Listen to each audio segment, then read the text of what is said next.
Now, our next topic is properties of water.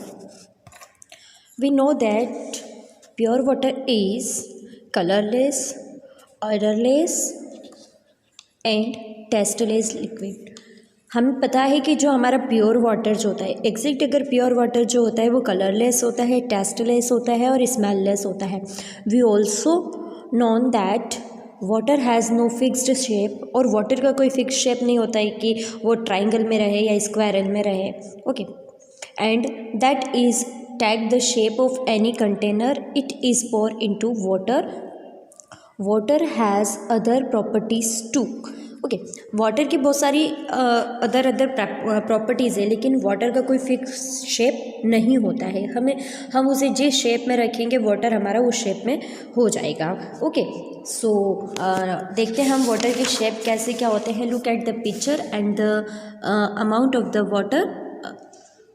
Of water is being poured into 3 container of different shape. यहाँ पर 3 container में हमने same quantity में water लिया है. Okay, हमने पहले ग्लास में लिया है, फिर बाउल में लिया है, देन फिर उसके बाद में बॉटल में हम लोगों ने वाटर को लिया है. What does this indicate?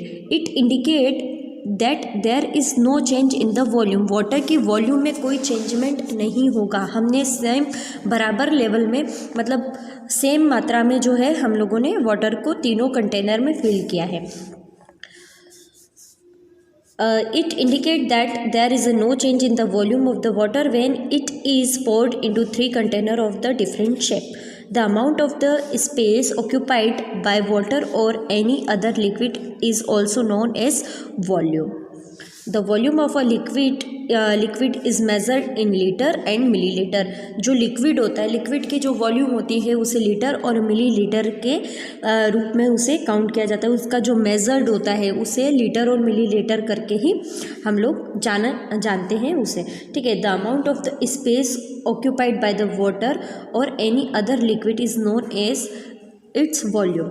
जो भी वाटर है या अदर कोई भी लिक्विड है, ओके, उसका जो भी स्पेस ऑक्यूपाइड होगा, है ना, उसे ही उसका वॉल्यूम कहकर जाना जाएगा. जैसे कि 1 लीटर जो होता है वो 1000 मिलीलीटर और बोला जाता है. ये एक इसका मेजरिंग सिलेंडर होता है, उसके द्वारा जो लिक्विड थिंग्स जो भी होती है, चाहे अब वो वाटर हो हमारे लिए या कोई अदर लिक्विड हो, उसे इस मेजरिंग सिलेंडर से ही हम लोग नापेंगे.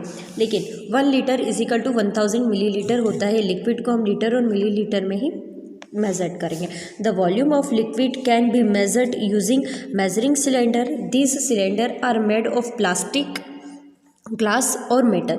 ये जो सिलेंडर होता है वो या तो प्लास्टिक का होता है या कांच का होता है या मेटल का होता है. Measuring cylinder have marking on them that help us to calculate the volume of a liquid in litre और मिलीलीटर. इनमें ऐसे मेजर्ड होते हैं, इनमें मार्किंग होती है जिससे हमें पता चलता है कि वो कितना लीटर है और कितना मिलीलीटर है. नाउ अब नेक्स्ट, व्हाट फ्लोट और सिंक. फ्लोट और सिंक मतलब कि डाउन साइड में जाना और अपर साइड में आना. We know that some substance float in water. हमें पता है कि कुछ चीज़ें जो होती है वाटर पर फ्लोट करती है. फ्लोट इट मीन्स होता है तैरना, और सिंक मतलब कि डूब जाना. While other sink. Have you ever wondered why? This is due to something called density. इसे इस जो प्रोसेस होती है इसे डेंसिटी कहा जाता है कि कुछ चीज़ें जो होती हैं वाटर में तैरती हैं और कुछ चीज़ें जो होती हैं वो अंदर डूब जाती है क्योंकि उनका हैवी होने के कारण.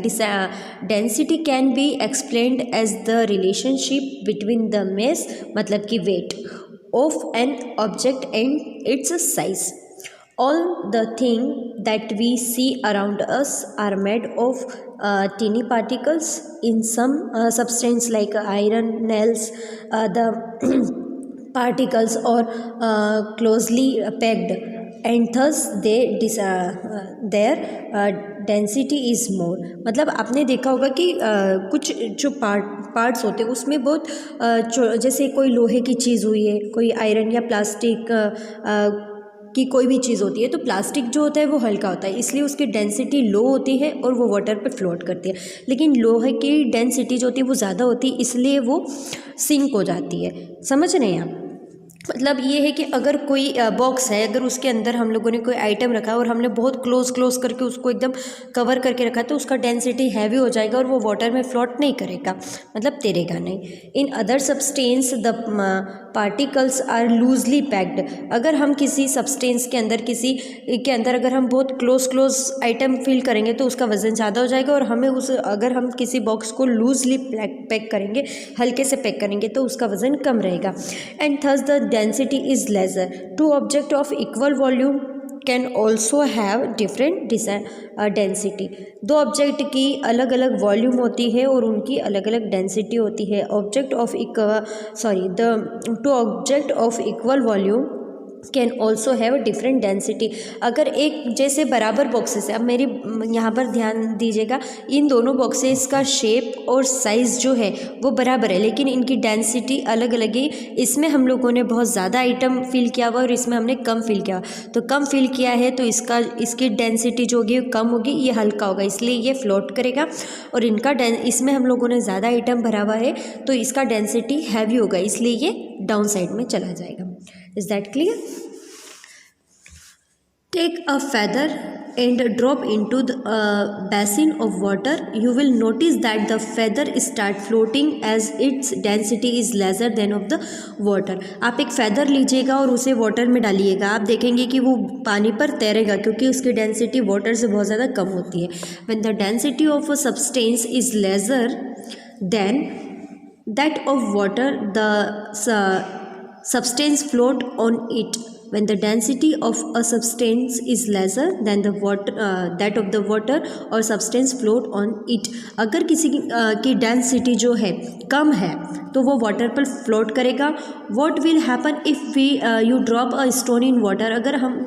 अगर क्या होगा कि अगर आप किसी स्टोन को, पत्थर को पानी के अंदर डालेंगे, the stone sink as it is denser than the water. When the density of a substance is more than that of water its sink. यहाँ जो स्टोन है उसकी डेंसिटी वाटर से बहुत ज़्यादा है, इसलिए वो वाटर में सिंक हो गया है। और यहाँ जो फेदर है इसकी डेंसिटी वाटर से कम थी, इसलिए वाटर पर फ्लोट कर रहा है। मतलब अगर वज़न किसी चीज़ का ज़्यादा है, जिसकी डेंसिटी ज़्यादा है, वो डूब जाएगी, और अगर किसी की डेंसिटी कम है तो वो फ्लोट करेगी, तैरेगी। Is that clear? Okay, so your next topic, soluble और नॉट।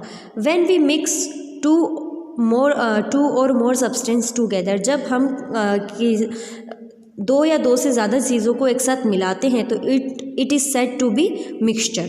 अगर हम दो चीज़ों को एक साथ मिलाएंगे तो वो क्या कहलाएगा? मिक्सचर कहलाएगा। जैसे कि for example, if you mixed sand and salt together it form a mixture. ठीक है, अगर हम दो चीज़ों को, जैसे कि हम सैंड और सॉल्ट को मिक्स करते हैं तो वो क्या हो जाएगा? मिक्सचर कहलाएगा। Take a glass of water, आप एक गिलास पानी लीजिए, add a teaspoon of sugar on it and stir it. हम एक ग्लास के अंदर 1 टीस्पून शुगर मिलाएंगे और उसे अच्छे से मिक्स करेंगे। Okay, what happen to the sugar? Sugar क्या होगी, क्या हो जाएगी? उसके अंदर पूरी तरीके से घुल जाएगी। इट इज़ डिसअपेयर ग्रेजुअली, वो पूरी तरीके से मिक्स हो जाएगी। So the sugar has dissolved in the water to form a mixture. This mixture is also known as solution. Sugar जो है उसके अंदर पूरी तरीके से मिक्स हो जाएगी तो उस मिक्सचर को क्या कहा जाएगा? सॉल्यूशन कहा जाएगा। Here the sugar is known as solute and the water is solvent. मतलब अगर हम किसी चीज़ को किसी के अंदर मिक्स कर रहे हैं, अगर हमने जैसे शुगर लिया है, अगर हम या सॉल्ट लेंगे तो वो हमारा क्या हो जाएगा? सॉल्वेंट। मतलब सॉल्वेंट मतलब हम जिस चीज़ को मिक्स कर रहे हैं, है ना, और सॉल्वेंट वो होता है जिसके अंदर हम उसे मिक्स कर रहे हैं। ठीक है, जैसे कि सॉल्वेंट हमारा क्या क्या हो सकता है, हम क्या क्या मिक्स करना चाहेंगे। जैसे अगर हम शुगर को मिक्स करते हैं, सॉल्ट को मिक्स कर देते हैं, जो कि पानी में या लिक्विड में पूरी तरीके से घुल जाती है, तो उसे सॉल्यूट कहा जाता है। और जिसके अंदर हम चीज़ को मिक्स करते हैं, घोलते हैं, उसे सॉल्वेंट कहा जाता है। Clear? The sugar is said to be soluble in the water. जो चीज़ें वाटर में पूरी तरीके से घुल जाती है उन चीज़ों को सोल्यूबल कहा जाता है।